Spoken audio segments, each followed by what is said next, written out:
4 zones of the world and 4 winds blowing over them, and therefore, reasoned Irenaeus, 4 Gospels. But which 4, and why?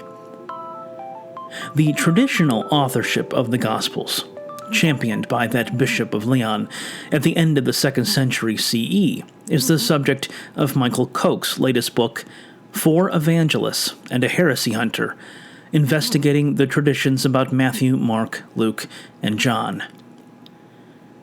Koch, a New Testament lecturer at Morling College in Australia, is the author of 3 previous books on the canonical Gospels: The Gospel on the Margins, The Reception of Mark in the 2nd Century, Fortress Press 2015, The Beloved Apostle, The Transformation of the Apostle John into the 4th Evangelist, Cascade Books 2017, and Tax Collector to Gospel Writer, Patristic Traditions about the Evangelist Matthew, Fortress Press 2023.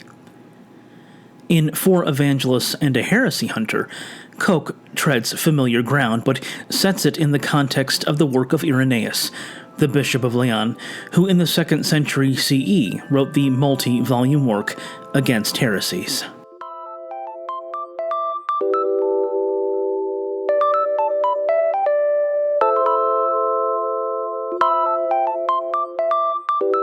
Beginning with the introduction, Koch presents to his readers Irenaeus' defense of the fourfold gospel, as it appears in Against Heresies. He also discusses issues surrounding the titles of the canonical Gospels, the meaning and import of the term gospel, and the purpose of his volume, which is, per Koch, to equip readers to assess the arguments for and against the traditional authorship of the 4 Gospels in the New Testament. To that end, Chapter 1 features a look at the Gospel of Matthew, as it relates to Irenaeus' claim that it was written by the evangelist in the language of his native audience, that is, Aramaic or possibly Hebrew. Relying on the sound consensus that the Matthean author relied on the Gospel of Mark, he argues against Irenaeus' view, before moving on to the tradition about Matthew's Gospel found in the writings of Papias, as well as the so-called Gospel according to the Hebrews, mentioned by Origen.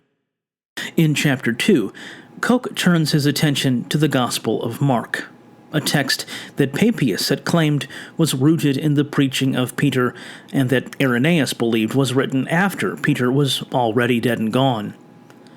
Our author examines not only the portrayal of Peter in the Markan narrative, but he also looks at the relationship between Mark and Peter as we find it in the canonical New Testament. Additionally, he probes the Papian tradition, both in terms of its fountainhead, the mysterious John the Elder, as well as its content, especially the problems John, and by extension Papias, found with Mark's work. Chapter 3 covers Luke's Gospel, beginning first with the we passages from the Acts of the Apostles, and who exactly the individual standing behind the first-person plural pronoun may have been. The end of that chapter is an interesting discussion of the reception of the 3rd Gospel, not only among men like Irenaeus and Tertullian, but also Marcion. The Gospel of John is the focus of Chapter 4, and Koch looks at the beloved disciple, as he appears in the 4th Gospel, and who he, or she, may have been. In addition to this, our author looks at how Irenaeus talks about John the disciple, a man he conflates with John the Elder, a figure known to Irenaeus' teacher Polycarp, as well as to Papias. In Chapter 5, Koch gives readers an overview of the life and thought of Irenaeus, documenting in brief some of the disputes to which he was party. The volume's concluding chapter affirms the formal anonymity of the Gospels, acknowledging that this in and of itself does not mean there is no eyewitness testimony contained in these canonical texts. Rather, the situation is more complicated, and it is up to readers to decide what the evidence suggests concerning traditions about authorship.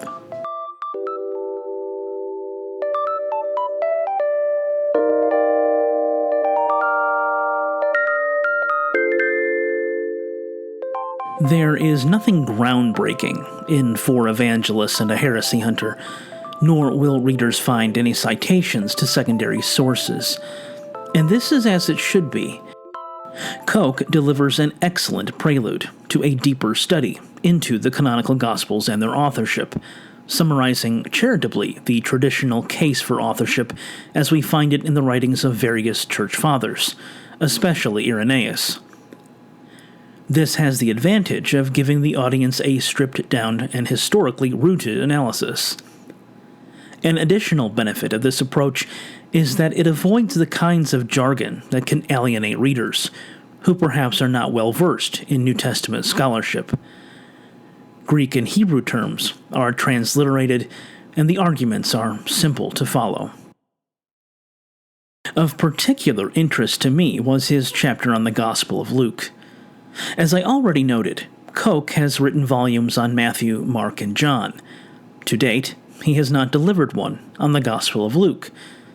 So, it was with great interest that I read this particular section, eager to not only uncover his thoughts on the subject, but also to stir hope that this chapter would represent a kind of down payment on a larger, future installment on Luke Acts.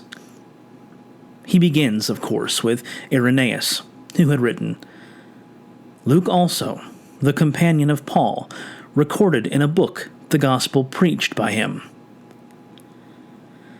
It is Irenaeus who first connects the dots between the we passages of the Acts of the Apostles to Luke the physician from the Pauline epistles. Citing the various we passages, he wrote, "As Luke was present at all these occurrences, he carefully noted them down in writing, so that he cannot be convicted of falsehood or boastfulness, because all these particulars proved both that he was senior to all those who now teach otherwise, and that he was not ignorant of the truth." But is Irenaeus' assessment correct? One of the issues with tying Luke, a purported companion of Paul and eyewitness to events in Paul's life, to the authorship of Acts, is that there are places where the book of Acts and Paul's letters seem to conflict. For example, after his encounter with Jesus, did he remain in Damascus for some time, as Acts chapter 9, verse 19 and 23 narrate, or did he go to Arabia and then return to Damascus, as Paul asserts in Galatians chapter 1, verse 17? Did Paul go to Jerusalem not long after his encounter with Jesus, as Acts chapter 9, verses 23 through 26 suggests, or did he wait 3 years, as Galatians chapter 1, verse 18 claims? Did Paul meet with the disciples, a term that in Luke Acts refers to the 12, as Acts chapter 9, verses 26 through 28 states, or did he meet only with Peter, that is, Cephas, and Jesus' brother James, as Galatians chapter 1, verses 18 through 19 reports? More examples could be produced, but it suffices to say that there is some conflict between what the Lucan narrator claims about Paul's biography and what Paul himself does in his extant letters. Such conflict does not, of course, mean Acts is utterly unreliable and useless for historical reconstruction. It should, rather, be viewed as a secondary source when framing the life of Paul. As Christopher Mount writes, "Simply repeating the story of Acts is not historiography."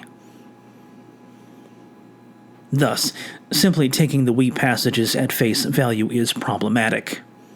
Nor does treating them as eyewitness accounts exhaust all our interpretive options, as Koch notes. Additionally, there are good reasons for thinking that the book of Acts was written sometime at the end of the 1st century, or in the aughts, or perhaps even later, of the 2nd. If this is the case, Koch notes, the idea that Luke Acts was written by a co-worker of Paul is less likely. Regardless, what is even more important is the reception of Luke Acts among the earliest Christ followers.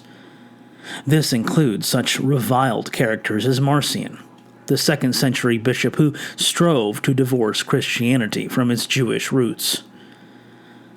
Marcion, whose ideas survive only in the writings of his critics, rejected the Old Testament and read from a primordial version of the New Testament that contained a version of the Gospel of Luke that apparently lacked the infancy narratives, as well as a selection of Paul's letters.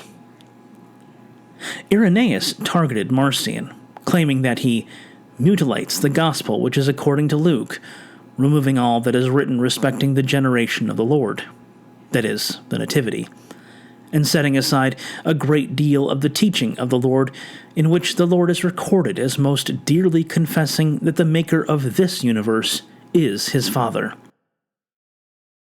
Koch notes that this claim by Irenaeus, as well as those made by other critics of Marcion, are hardly objective.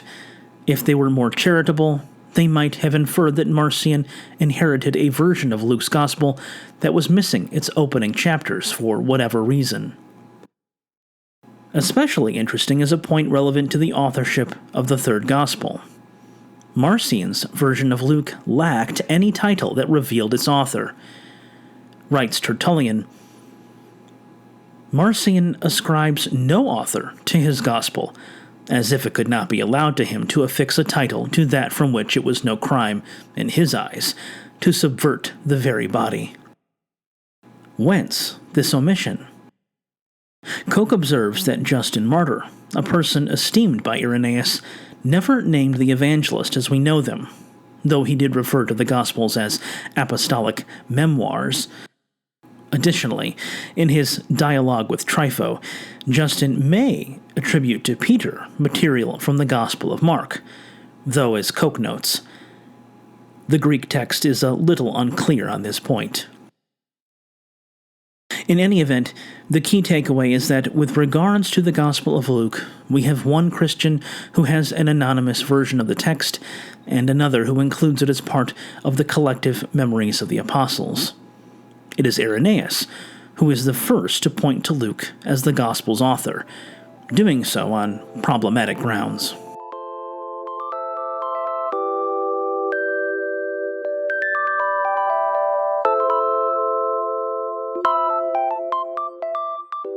Though there is nothing novel about Koch's latest book, it is nevertheless an incredibly valuable and accessible resource on the traditional authorship of the Gospels. It is a volume that could easily be read in a single day, and, for more curious readers, there is a website where readers can find secondary sources to supplement. And while the volume is self-published, it comes from a respected scholar of the New Testament who has been published in major journals and by major publishers. It is also only $7, and therefore incredibly affordable.